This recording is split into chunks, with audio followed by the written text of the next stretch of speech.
জিবরাইল,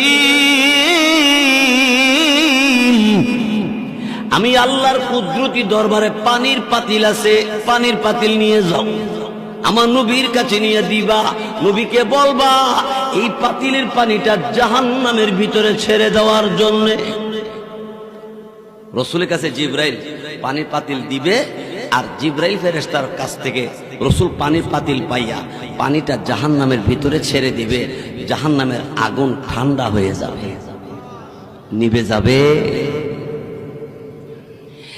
দিলের নবী, আমার আপনার নবী রাহমাতুল লিল আলামিন এমনি ডাক দিয়ে বলবে, জিবরাইল এত দামি পানি কোন জায়গা থেকে এনেছো? এটা কি হাউজে কাউসারের পানি না জমজম কুয়ার পানি? জিবরাইল বলে, নবী গো, এটা হাউজে কাউসারের পানি না, জমজম কুয়ার পানি না, এটা কিসের পানি? আল্লাহ রাব্বুল আলামিন তখন ডাক দেয়, বলো জিবরাইল রে আমার নবীকে বলে দাও।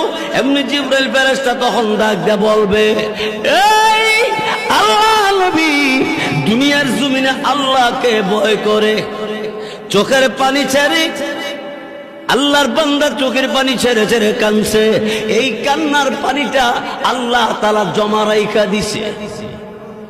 আপনি করিগর গভীর রাইতে তাহাজ্জুদের নামাজে রাত কাটাইলে গভীর রাইতে আর ঘুমায় না, এমন অনেক মানুষ আছে, বহু লোক আছে, অল্প বয়সের আছে, মহিলাদের মধ্যে আছে, পুরুষের মধ্যে আছে। কত মানুষ শেষ রাইতে আর ঘুমায় না, ওযু বানাইয়া তাহাজ্জুদের নামাজে দাঁড়াইয়া যায়, তাহাজ্জুদের নামাজ পড়ে ভিক্ষুকের মতো দুইটা হাত আল্লাহর দরবার বাড়াইয়া দিয়ে বলে, আল্লাহ এই পরওয়ারদিগার আলম, আমি গুনাহগার, তোমার নাম গফফার, আমি নাফরমান, তোমার নাম রহমান। আমরা নাফরমান কিনা? আল্লাহর নাম রহমান। আল্লাহ তুমি দয়া করে আমি নাফরমানরে তুমি মাফ করে দাও। চোখের পানি ছেড়ে ছেড়ে কাঁদতে কাঁদতে কুদরতি কদমে, আল্লাহর কদমে সাজদায় পড়ে কান্দে, বলে আল্লাহ তুমি আমার মাফ করো। আল্লাহ রাব্বুল আলামিন ডাক দিয়ে বলে, এই এই